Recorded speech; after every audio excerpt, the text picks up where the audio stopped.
അപ്പം ചങ്ങായിമാരെ എന്തൊക്കെയാണ് വിശേഷങ്ങൾ? അൽഹംദുലില്ലാ നമ്മൾ മദീനത്ത് എത്തിട്ടോ. അപ്പോൾ വണ്ടിയൊക്കെ എല്ലാം സേഫായിട്ട് പാർക്ക് ചെയ്ത് ഇനി ആദ്യം കുറച്ച് ഭക്ഷണം കഴിക്കണം, അല്ലാതെ പരിപാടി മുന്നോട്ട് പോകില്ല. ഉറങ്ങും വേണം. അപ്പോൾ നമ്മൾ നല്ല റെസ്റ്റോറൻറ്റ് ഉണ്ടാകുന്ന നോക്കട്ടെ. കേരള റെസ്റ്റോറൻ്റ് ആയാലും അത്രയും നന്നായി. അപ്പോൾ അവിടുന്ന് നമ്മളെ ചങ്ങായി മുന്നിൽ തന്നെ ബാഗൊക്കെ തോളിലിട്ട് പണ്ട് വെള്ളം വെച്ചിട്ടാണോന്ന് അറിയില്ല, ഇനിയിപ്പോൾ ഉറക്കം കൊണ്ടാണെന്നല്ല, അവൻ മുന്നിൽ തന്നെ ഓടുന്നുണ്ട്. ഏതായാലും അവൻ്റെ പുറകിൽ ഞാനും ഓടി. ഏതായാലും ഞങ്ങളൊരു സോക്കിൻ്റെ മുന്നിൽ കൂടി ഇങ്ങനെ തിരഞ്ഞു നടക്കണം, വല്ല കേരള റെസ്റ്റോറൻറ്റ് കാണാൻ കിട്ടുമെന്ന് വെച്ചിട്ട്. ഇവിടെക്കാണ് ഉള്ളത്, അധികം കണ്ടത് ബംഗാളികളും പാകിസ്ഥാൻ്റെ ഹോട്ടലുകളാണ്.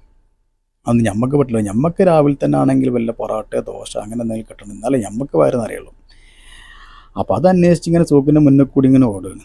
അപ്പം നോക്കിയപ്പോൾ നമ്മളെ ചങ്ങായി മുന്നിൽ തന്നെ ഉണ്ട്. ഓൻ ഇത് വിശന്നിട്ടുള്ള ദേഷ്യം കൊണ്ടാണോ ഉറക്കുന്ന ദേഷ്യം കൊണ്ടാണോ തിരക്കിട്ട് പോകുന്നുണ്ട്. അവൻ്റെ കൂടെ ഞാനും വെച്ചങ്ങ് പിടിച്ചു. ഏതായാലും അൽഹംദുലില്ലാ ഒരു ബംഗാളിനോട് ചോദിച്ചപ്പോൾ കേരള റെസ്റ്റോറൻറ്റ് അപ്പുറത്തുണ്ടെന്ന് പറഞ്ഞു. എന്നാൽ പിന്നെ അങ്ങോട്ട് പോകാൻ വെച്ച് അവിടെ പോയി ഭക്ഷണം കഴിച്ചപ്പോഴാണ് സമാധാനമായത് നമ്മൾ ചങ്ങായിക്കും. അപ്പോൾ ഭക്ഷണമൊക്കെ കഴിച്ച് നല്ല ഫുഡായിരുന്നു കേട്ടോ. അപ്പോൾ രാവിലെ തന്നെ വീഡിയോ എടുക്കാമെന്ന് വിചാരിച്ചപ്പോൾ ഇനിയിപ്പോൾ അത് വേണ്ട, രാവിലെ തന്നെ വീഡിയോ എടുത്തിട്ട് ഹോട്ടലിൻ്റെ ആൾക്കാർക്ക് എന്തെങ്കിലും തോന്നണ്ടെന്ന് വിചാരിച്ചില്ല. അപ്പോൾ വീഡിയോ എടുത്തില്ല. ഇൻഷാ അല്ലാഹ് പറ്റിയെങ്കിൽ ഞാൻ ഉച്ചയ്ക്ക് ഭക്ഷണം കഴിക്കാൻ പോകുന്നവിടെ വീഡിയോ എടുക്കണ്ട കേട്ടോ. അപ്പോൾ ഭക്ഷണമൊക്കെ കഴിച്ച് നമ്മളെ കൂടുതൽ രണ്ടാൾക്കാർ നമുക്ക് ഒന്ന് ശ്രമിക്കാൻ വേണ്ടി റൂം സെറ്റാക്കാൻ വേണ്ടി അവർ മുന്നിൽ പോയിട്ടുണ്ടായിരുന്നു. അപ്പോൾ റൂമൊക്കെ സെറ്റായി എന്ന് പറഞ്ഞു. അപ്പോൾ ഞങ്ങളോട് പറഞ്ഞു ഞങ്ങൾ ലഗേജൊക്കെ എടുത്ത് ഇങ്ങോട്ട് പോരി, ഞങ്ങളിവിടെ ഉണ്ട് എന്ന് പറഞ്ഞു. ലഗേജ് എന്ന് പറയാൻ മാത്രമൊന്നുമില്ല, ഒരു കൂട്ട് ഡ്രസ്സും. പറമ്പിൽ പോകണല്ലേ, വെള്ളിയാഴ്ച അല്ലേ, പറമ്പിലൊക്കെ പോകാനുള്ളതുകൊണ്ട് ഒരു കൂട്ട് ഡ്രസ്സ് എടുത്തുവെച്ചിന്. ആ ഒരു ബാഗും കുറച്ച് സാധനങ്ങൾ എടുത്തുകൊണ്ട് ഞങ്ങൾ റൂമിലേക്ക് നടന്ന് പോകട്ടോ. ഞാൻ നമ്മളെ ചങ്ങായിനോട് വെച്ച് എനിക്ക് ഈ സ്ഥലമൊക്കെ അറിയാവുന്നു. ഓൻ പറയും എന്താ അറിയിച്ച് എൻ്റെ കൂടെ പോരും, ഞാൻ എൻ്റെ കൂടെ ഉണ്ട് നടന്നു. അപ്പോൾ അവൻ്റെ സംസാരം കേട്ട് ഞാൻ അവൻ്റെ ബാക്കിലും അവൻ്റെ മുന്നിലായിട്ട് നടന്നുകൊണ്ടിരിക്കുക കേട്ടോ. അപ്പോൾ അവനോട് വെച്ച് ഹോട്ടൽ കണ്ടിട്ടുണ്ടോ, ഇജ്ജ് ഇങ്ങോട്ട് പോരി, ഹോട്ടലാണ് കാണിച്ചു തരാമെന്ന് പറയാം എന്നോട്. ആയിക്കോട്ടെ, നമ്മൾ അവൻ്റെ മുന്നേറെ പോകാം, അതല്ലേ ശരി.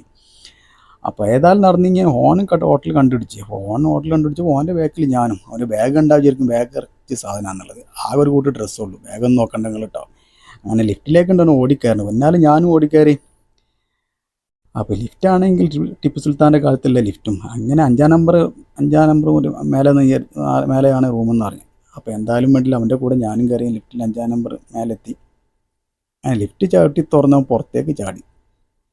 ലിഫ്റ്റ് തുറന്നപ്പോൾ റൂം തിരഞ്ഞെടുക്കുക. റൂം ഏതെന്ന് എനിക്കല്ല, റൂമിൻ്റെ നമ്പറോ മറന്നുപോയി. വീണ്ടും അവൻ നമ്മൾ ചങ്ങായിക്ക് ഫോൺ ചെയ്ത് അപ്പോൾ പറഞ്ഞ് ഇങ്ങോട്ട് പോരി, ഈ നമ്പറിലാണ് റൂം എന്ന് പറഞ്ഞു. അപ്പോൾ ഇവിടെ 2 ഡോറ് കാണുന്നിടത്തില്ല, അതൊന്നും എനിക്ക് അറിഞ്ഞൂടാ. അപ്പോൾ ഏതായാലും റൂമിൻ്റെ നമ്പർ കണ്ടുപിടിച്ചപ്പോൾ ഇതാണെന്ന് മനസ്സിലായി. അങ്ങനെ വാതിൽ തുറന്ന് നോക്കിയപ്പോൾ നമ്മൾ 2 ചങ്ങായിമാരും നല്ല വിശ്രമത്തിലാണ്. ഒരു കുറ്റം കൊണ്ട് കാര്യം നല്ല ഉറക്ക ക്ഷീണം ഉണ്ടല്ലോ, അതുപോലെ തന്നെ ഭക്ഷണം കഴിഞ്ഞ് ക്ഷീണം.